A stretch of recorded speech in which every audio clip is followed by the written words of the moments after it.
Olá, pessoal, tudo bem? Estamos aqui hoje para o nosso primeiro encontro do mês de novembro. Vamos seguir firmes, já estamos na reta final. Dessa vez será um encontro de forma assíncrona, ok? Trago como referência esse livro da doutora Elvira, Português para Professores Alfabetizadores, e também a gramática do Segala.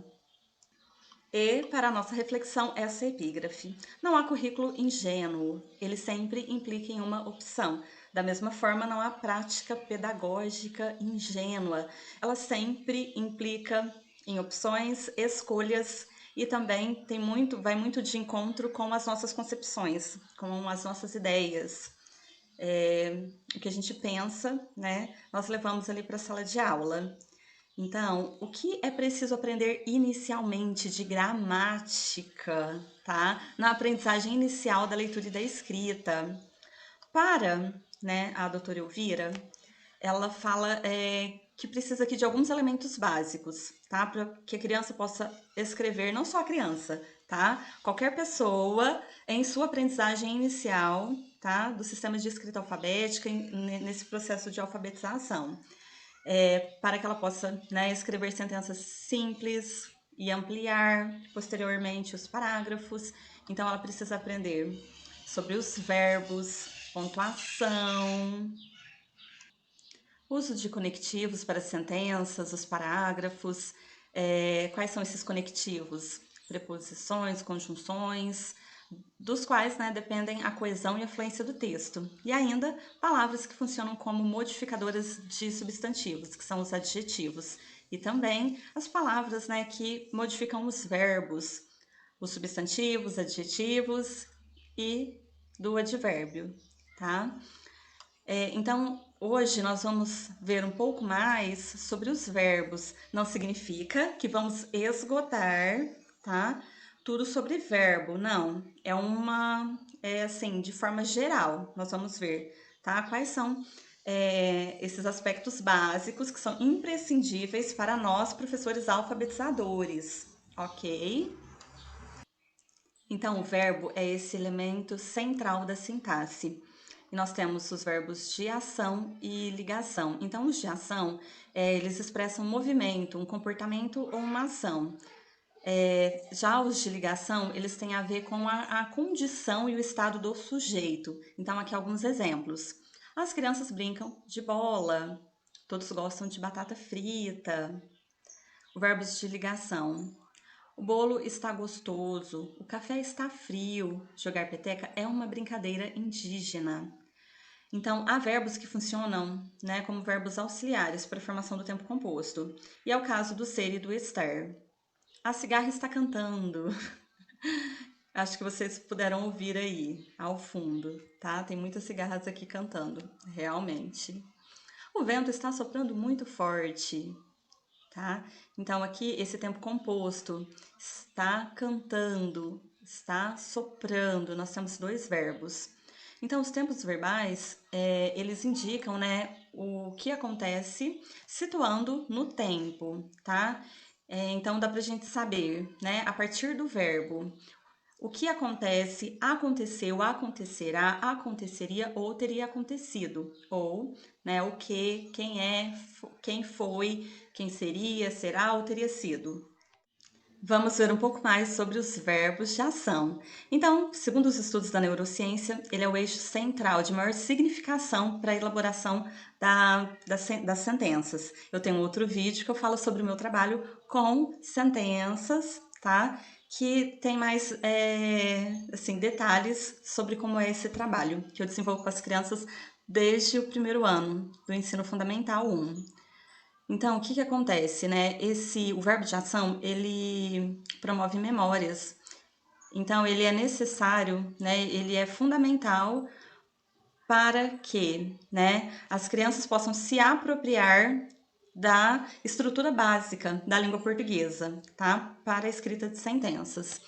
Então, fala aqui um pouquinho, olha, que no movimento que, que é uma parte, né, do verbo de ação, está, né, incluído elementos da natureza, né? Como a água, terra, ar, animais, plantas, e ainda todas as ações do ser humano, tá? Externas e que são diretamente observáveis, e também as internas, que são percebidas pelas pessoas, e aquelas de que, né, as pessoas não têm consciência, não têm uma imediata percepção, mas elas acontecem.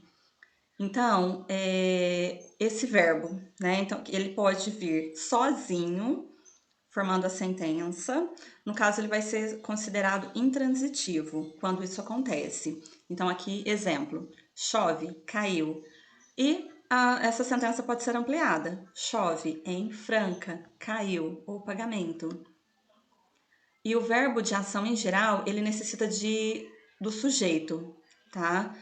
Para exprimir o significado.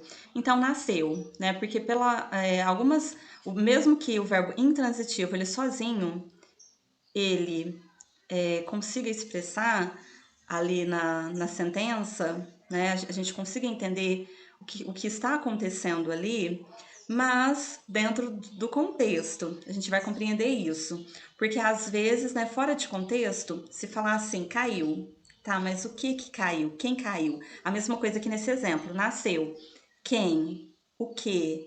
Tá, nós podemos ampliar para, né,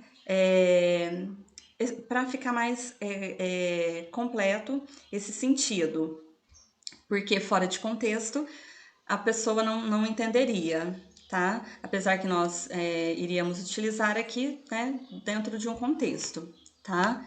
Então, nasceu. Quem? O que? O tucano nasceu. Responderam. O que? Quem? Os alunos responderam o questionário. A maior parte dos verbos de ação tem sujeito, e esses sujeitos, tá, frequentemente, eles pertencem à classe dos substantivos e dos pronomes, ok? E, em geral, o verbo de ação, ele necessita, né, como eu falei, do complemento. No caso, quando ele precisa de complemento sem, né, a preposição, então, do complemento direto, né, ele vai precisar do complemento direto ou indireto.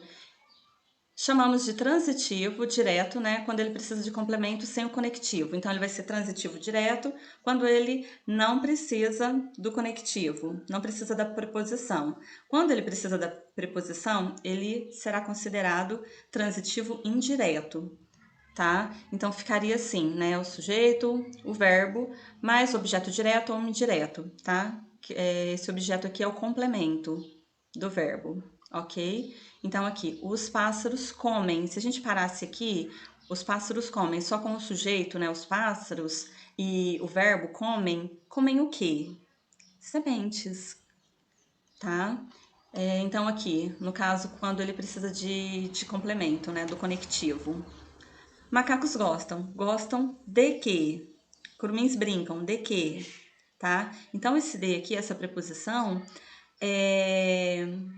ela, né, por aparecer essa preposição aqui, nós falamos que é um objeto indireto, tá?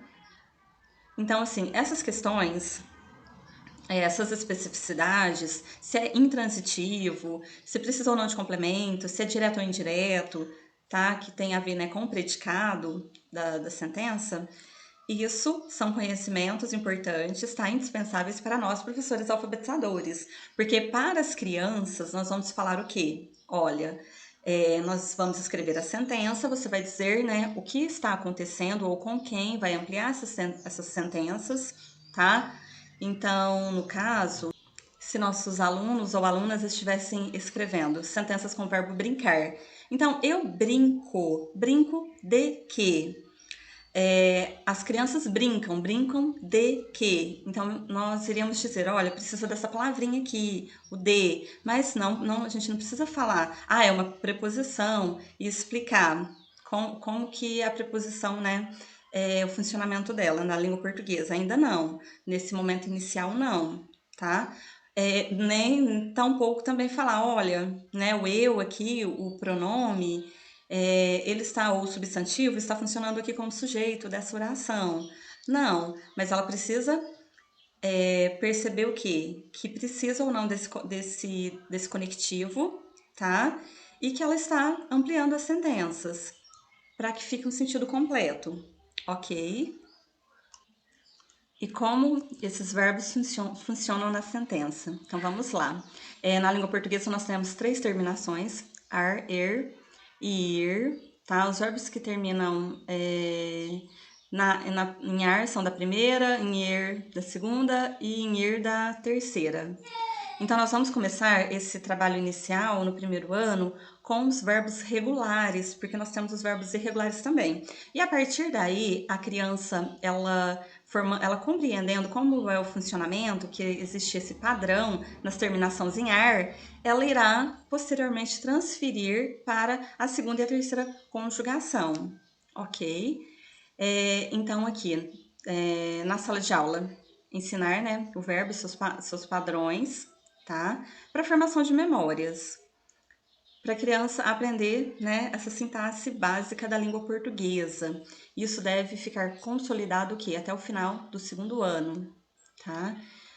Então, esse ensino, essa escrita, deve fazer parte do planejamento diário de escrita, deve aparecer todos os dias. E quais, né? Verbos priorizar. Então, aqui a gente pode pensar nos conteúdos que a gente precisa trabalhar. Então, a doutora Elvira traz aqui alguns exemplos. Então, na matemática, a criança precisa aprender esses verbos: contar, medir, tirar, pôr. Na geometria, traçar, desenhar, montar, tá? Na história, acontecer, planejar, lembrar. Em artes, desenhar, pintar, colorir. Em música, cantar, tocar, ouvir. Nas práticas culturais, né? Dançar, brincar, rodar. Nas brincadeiras, pular, saltar, subir, descer, correr, tá?